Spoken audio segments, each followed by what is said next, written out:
Hi everyone, it's Pastor Adam, and I am standing in the woods behind church.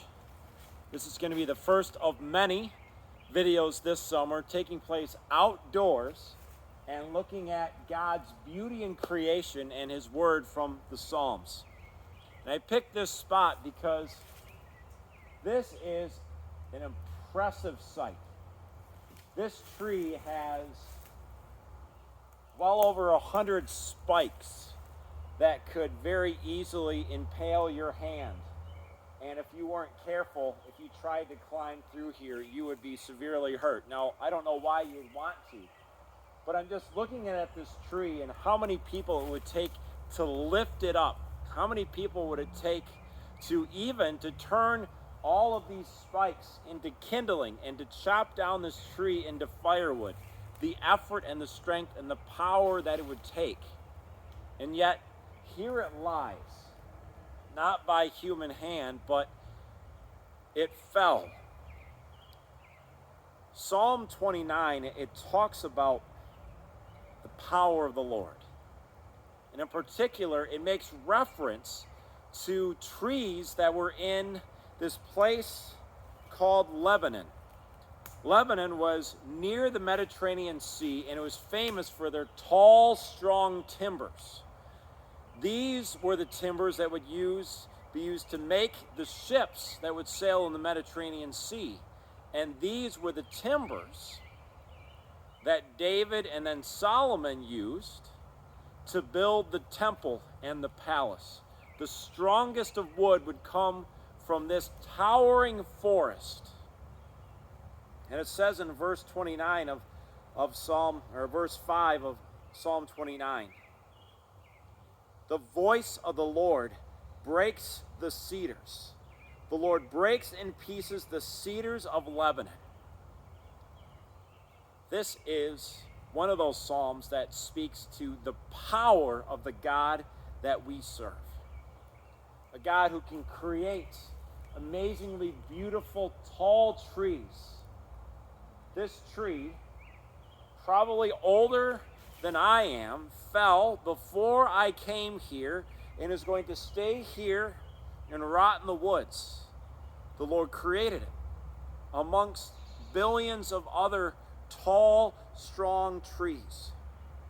But the Lord doesn't use an axe. It says here that the voice of the Lord is powerful. The voice of the Lord is majestic. With a word, the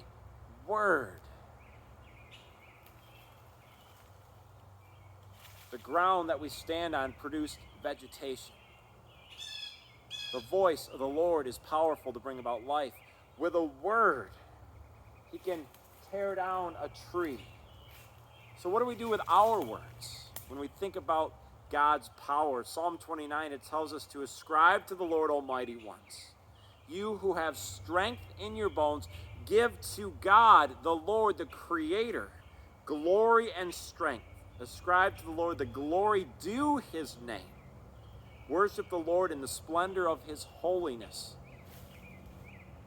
Some of you remember the strongman competitions that maybe you got to see when you were a middle schooler or teenager, where they they rip open with their bare hands a telephone book. Imagine with folly the ridiculous challenge of trying to rip apart this tree, limb from limb, spike from spike, and then to break it apart with their bare hands. It's so comical. We know that it is impossible. And yet God can do it. He is above all. He's the one who speaks through lightning. He's the one who can shake the desert. The Lord twists the oaks and strips the forest bare, and in His temple all cry glory.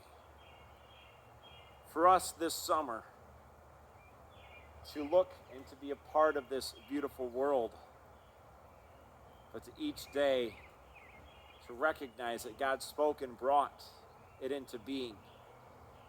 The woods that we like to walk in, the Lord spoke and brought it into being. The beautiful waters, the Lord spoke and brought it into being. The fish that go through the streams that we love to fish, the Lord spoke and brought them into being.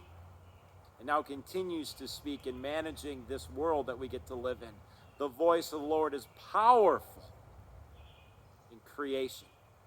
And as we'll see, the voice of the Lord is powerful in shaping and changing our lives, taking us from rugged, jagged creatures and eventually whittling us down and pruning us and molding us and shaping us into something beautiful.